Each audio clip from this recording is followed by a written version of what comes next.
students, welcome back to my lectures of class 11 physics. We are studying our chapter motion in a plane. In this video we will talk about another topic that is called as the centripetal acceleration. So first of all, what this centripetal acceleration is?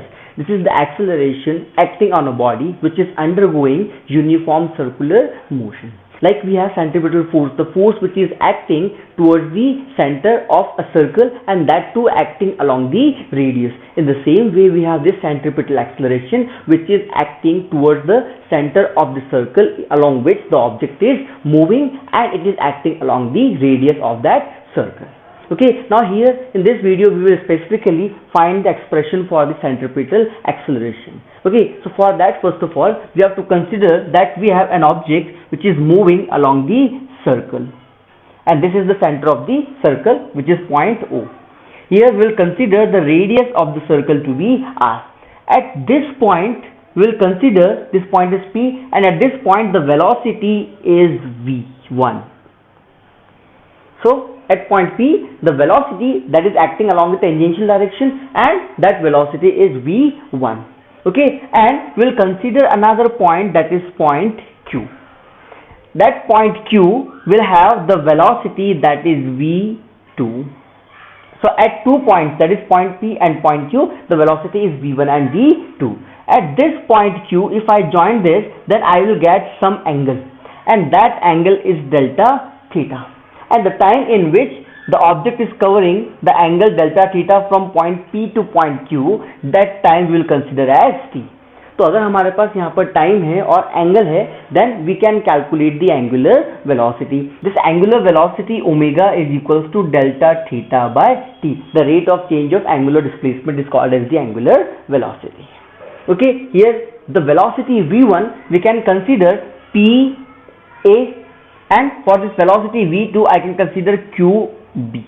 Okay, now here what I will consider, I will extend this point q in the backward direction, or you can say I will extend this velocity v2 in the backward direction, और ये कहीं ना कहीं किसी point पर जाके मिलेगा, उस पॉइंट को नाम दे देते हैं हम p dash. Okay, now here I will separate this p dash a and b. इसको हम अलग से डायग्राम बना लेते हैं. तो यहाँ पर क्या हो जाएगा, this point is p dash, this point is b, and we have another point that is a. Here the velocity is v1 and here the velocity is v2. So I can consider कि ये जो p dash point है और p है, दोनों के बीच में क्या है, डिस्टेंस बहुत ही कम है, and in that case जो हमारे पास p dash a और pa सेम हो जाएगा v1, and p dash b and qb they both will be also approximately same. Okay, and also this angle will be delta theta. जितना angle यहाँ पर है उतना ही एंगल यहाँ पर भी होगा. Now here how these two angles are same, because जब हम यहाँ पर इस पॉइंट Q को पॉइंट P तक लेकर जाएंगे तो क्या होगा, जैसे यहाँ पर डेल्टा T एंगल कम होता जाएगा, वैसे ही यहाँ पर इन दोनों के बीच में भी एंगल क्या होता जाएगा, कम होता जाएगा, और जैसे यहाँ पर Q पॉइंट P पॉइंट के ऊपर कोइंसाइड करेगा, then the angle will be equals to 0. इसका मतलब कह सकते हो कि जैसे आप पॉइंट P से पॉइंट Q की तरफ मूव करोगे, means that object is moving, and when we are considering the tangential velocities v1 and v2, तो जितना एंगल v1 v2 के बीच में बन रहा है उतना ही एंगल कितना है, डेल्टा थीटा भी बन रहा है यहाँ पर. Okay, that's why this delta theta is same as this angle. Okay, now here we will consider the resultant of this a and b, that is ab. Okay, now here you can see this is forming a triangle, and here this PA and AB they both are having the same order. दोनों का order क्या है, same है. Order same होने का मतलब क्या है कि जहां पर हमारे पास ये जो v1 वेक्टर एंड हो रहा है, वहीं पर हमारे पास दूसरा वेक्टर स्टार्ट हो रहा है. अगर हमारे पास यहाँ पर ऐसा कुछ है, then we can use the triangle law of vector addition. Then from that triangle law of vector addition I can write this p dash a vector plus a b vector is equals to p dash b vector. So pa vector plus ab, they both are in the same order, then the resultant will be the third side of the triangle which is taken in the opposite order. ये opposite order में, that is p dash b dash. अब यहाँ पर हमने ऐसा क्यों लिखा, because we have to find the value of this ab. So I can write this ab is equals to p dash b minus p dash a. लिख सकते हैं. Now what is the value of this p dash b? This p dash b that is equals to vector v2 minus p dash a that is equals to vector v1. तो यहाँ पर a b की value कितनी हो गई? That is v2 minus v1, and here I can write it as delta v. This a b vector is equals to delta v, that is the change in the velocity. हम यहाँ पर इसको ऐसे भी देख सकते हैं कि अगर हम यहाँ पर p dash a और p dash b को अगर हम पोजीशन वेक्टर माने और इस a b को क्या मानते हैं? Displacement vector, then the final position vector minus initial position vector will give you the displacement vector. So in the same way here we can write this v2 minus v1 that is equals to the resultant a b, and this v2 minus v1 that is equals to delta v. Now why we have calculated this a b?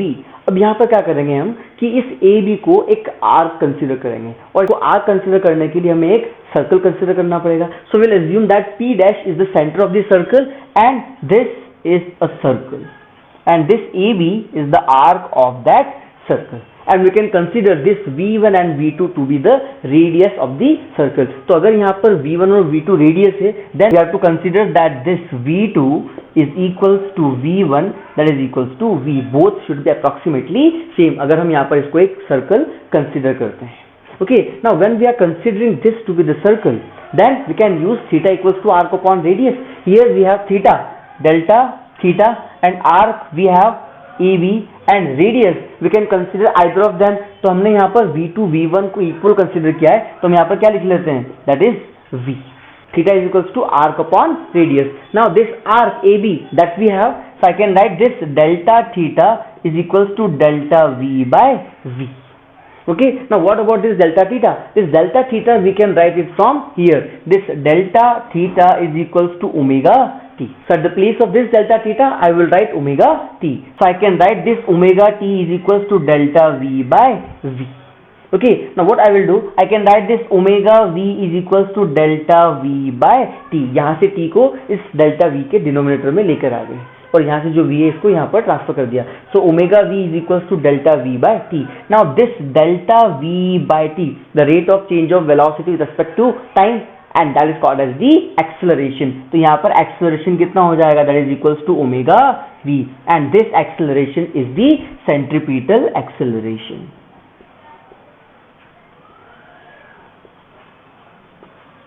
Okay, so A is equals to V omega. Now here we have the formula for the centripetal acceleration in terms of angular velocity and the linear velocity. We can have this formula for centripetal acceleration in two more different ways. यहाँ पर first तो ये हो गया A is equals to V omega. Now here this V, we can change this V. How we can write? We have V is equals to R omega into omega. So here I can write A is equals to omega square R. तो यहाँ पर क्या हो गया? This centripetal acceleration that is in the form of angular velocity and the radius of the circle. अब यहाँ पर हमने क्या किया? v को चेंज किया. हम चाहेंगे यहाँ पर तो हम ओमेगा को भी चेंज कर सकते हैं. कैसे? I can write this a is equals to v, this omega is equals to v by r. Okay, अगर हमारे पास v equals to r omega होता है तो ओमेगा कितना हो जाएगा? v by r. So I can write this a is equals to v square by r.